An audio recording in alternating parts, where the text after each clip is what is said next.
Pasa el tiempo y la presión de la sociedad va menguando y la aceptación de la sociedad va creciendo hasta el grado, por ejemplo, de empezar a sentirse acomodados en el contexto de imperios paganos y todo eso. La iglesia bajó bastante el ímpetu. La otra cosa es que la mayoría de los primeros cristianos estaban seguros que el Señor no tardaría demasiado. Había un sentido de inminente retorno, así que trabajaban, funcionaban con la idea escatológica de que el fin estaba cerca y había que hacer todo lo posible en poco tiempo. Cuando eso no sucede, entonces la iglesia no sabe qué hacer con todo el tiempo que le queda.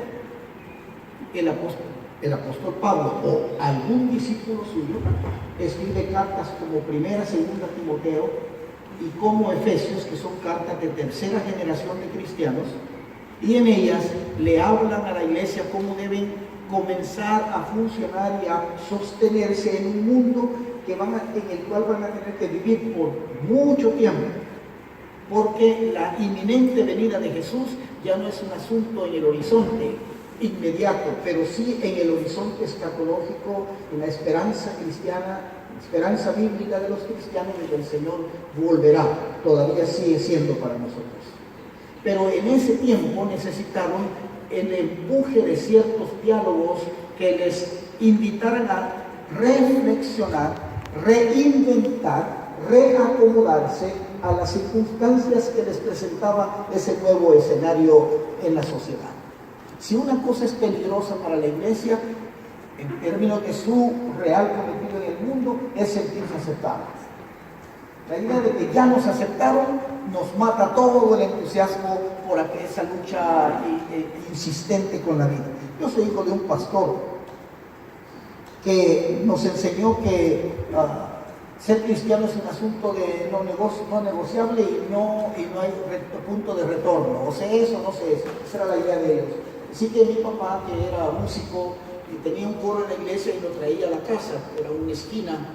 Yo soy de origen salvadoreño y esa casa estaba en una esquina ahí en la ciudad de Santa Ana, que algunos pasaron por ahí, es la ciudad más linda del mundo porque ahí nació muchos de la familia Flores, digo, y las flores siempre son bonitas en donde quiera que nazcan. Bueno, pero la cosa es que ahí en ese lugar teníamos muchos vecinos que no se sentían cómodos con la forma religiosa de nosotros. Mi papá traía a los jóvenes y personas que eran parte del coro de la iglesia y entonces ahí ensayaban los cantos para el domingo. Y tenía la incómoda, digo yo, tendencia o costumbre de abrir todas las ventanas de la casa. Y decía, para que oigan.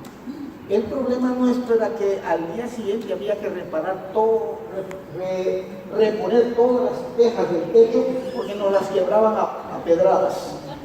Así me crié yo en un ambiente así, de piedras, insultos y cosas así, porque no mucho les gustaba a alguna gente lo que éramos. Pero cuando somos aceptados, como que nos entra la conformidad acerca de lo que significa ser cristiano.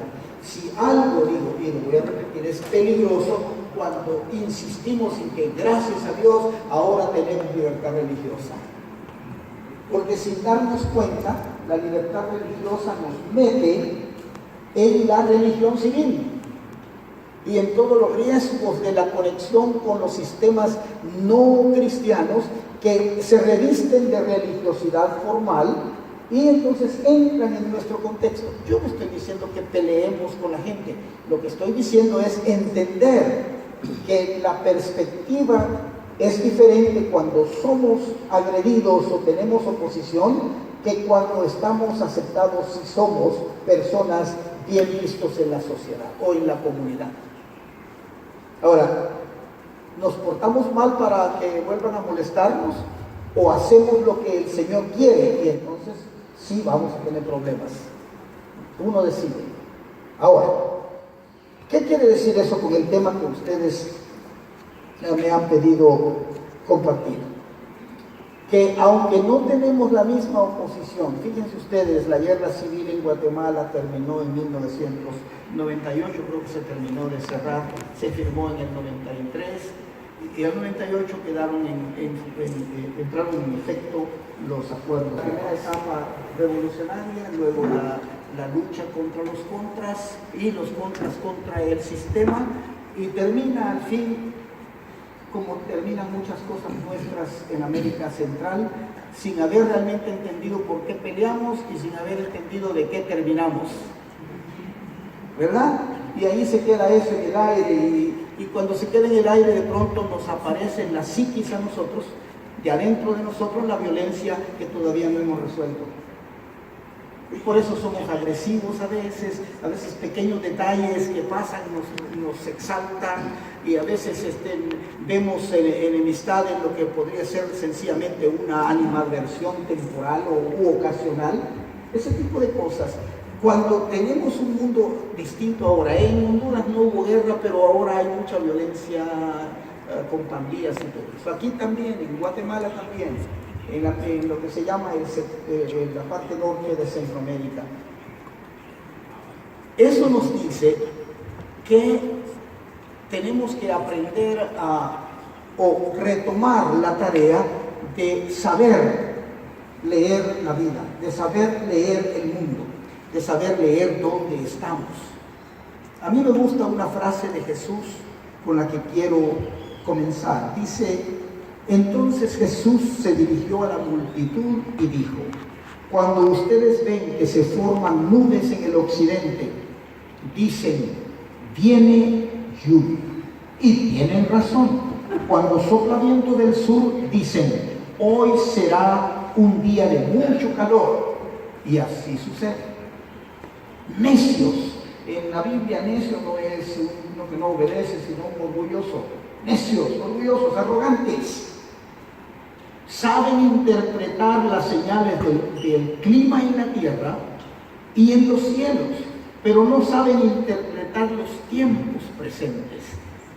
Aquí el dilema es que se puede pasar toda la vida siendo iglesia y viviendo fuera de la realidad.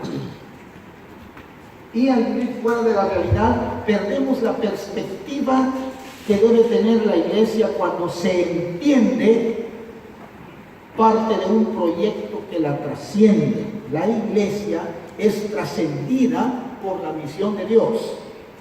Y por lo tanto, la iglesia no es el fin de todo, ni el principio de todo. Es solamente una expresión humana de un proyecto divino.